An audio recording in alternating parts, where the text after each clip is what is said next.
When my wife, Sarah, told me she was going out for dinner with her boss, I didn't think much of it at first. She worked in marketing, often attending client meetings and office dinners.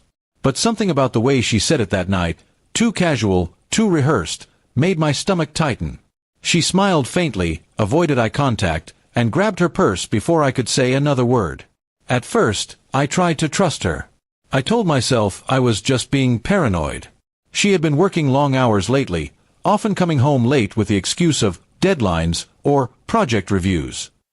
But as days went on, her behavior changed. She stopped talking to me like she used to, avoided family dinners, and spent more time glued to her phone, smiling at messages she quickly deleted. That night, when she left for her so-called dinner, I decided to test my doubts. I waited for half an hour, then drove toward the restaurant she mentioned. I parked my car across the street, my heart pounding like a drum. When I finally saw her walk in, she wasn't alone. Her boss, Mr. Harris, followed close behind. What stung wasn't that they arrived together, but that he held her hand as they entered. I sat there in silence, staring at the scene through my windshield. They laughed, leaned close, shared private smiles, the kind we used to share. My hands trembled, not from anger but from realization. The woman I loved was now emotionally somewhere else, and I didn't know how to bring her back. I didn't go inside. I just drove home, numb and hollow. When she returned later that night, her perfume still fresh and her lipstick slightly smudged, I was sitting on the couch waiting. She looked startled. "You're still awake?" she asked softly, pretending everything was normal. I nodded slowly and said, "So, how was dinner with your boss?" She froze for a moment before replying, "It was just work, you know that." I smiled faintly and said, "Good. Because I had dinner with my lawyer." Her face went pale instantly. "What?" she whispered, her voice trembling. "I said," I repeated calmly, "it's only fair. I let you have dinner with your boss, and I'll have dinner with my lawyer. You call it dinner, I call it divorce." She stood there speechless for several seconds, her eyes filling with shock and disbelief. "You can't be serious," she finally said, her tone breaking. "It was nothing like that. You're overreacting."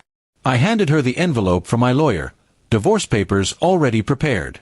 "Sarah," I said quietly, "marriage isn't built on excuses and late-night dinners. It's built on trust. And you broke it." She dropped onto the couch, her eyes darting around like she was searching for the right words to save herself. "Please, let me explain," she begged. "He's been helping me with a promotion. That's all. I didn't want to upset you by mentioning how often we meet." I shook my head, exhausted by the lies. "You should have been honest, not secretive. I saw how he held your hand tonight. Promotions don't need that kind of touch." Tears rolled down her cheeks, but I felt nothing. The part of me that once loved her was now buried under disappointment. 4 years, I had stood by her through struggles and sacrifices. I supported her dreams, trusted her blindly. But in return, she chose deception. For the next few days, she tried to change my mind. Texts, calls, even showing up at my office. She apologized again and again, promising it was just dinner, that nothing else happened. But her words sounded like echoes in an empty room. Once trust shatters, no apology can fix the silence it leaves behind. Eventually, I stopped responding. The papers were signed, the keys returned, and the house felt colder than ever. Yet, in that quiet, I felt peace, because at least I wasn't living a lie anymore.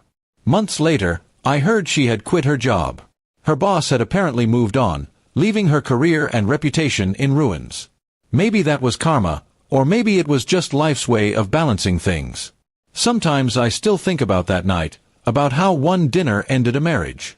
But I've learned that the truth always finds its way out, no matter how deeply someone tries to bury it. And now, when people ask what happened between us, I simply say, she had dinner with her boss. I had dinner with my lawyer.